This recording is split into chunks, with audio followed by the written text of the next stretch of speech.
May ayının son həftəsi bürcün bir neçə əlamətinə şans və uğur cəlb etmək imkanı verəcək. Lent az bəxtəvərlər siyahısına düşənləri təqdim edir. Əkizlər bürcü ulduzlar eyni anda həyatın iki sahəsində şöhrət və tanınma proqnozlaşdırırlar.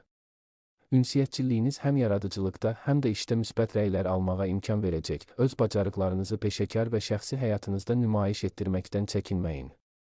Fikirlərinizi nümayiş etdirməkdən qorxmayın. Ayın sonuna qədər rifahınızı yaxşılaşdıracaq kəşf edə bilərsiniz. Qız bürcü, peşənizdə aktiv bir ay yaşayacağınız proqnozlaşdırılır.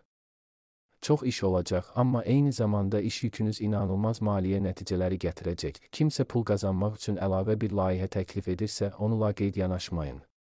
Əlavə pul deyə bir şey yoxdur. Oxatan bürcü, eyni anda iki romantik marağınız ola bilər. Bu, biraz yorucu ola bilər, amma eyni zamanda nəyi hədəflədiyinizi daha yaxşı başa düşməyə imkan verəcək. Sizə may ayının sonuna qədər flört və əyləncə ilə dolu bir dövr vəd olunur. Ona görə də zövqünüzü əsirgəməyin. Sonda, əlbəttə ki, son seçim edilməli olacaq. Düzgün qərar vermək üçün ürəyinizə etibar edin.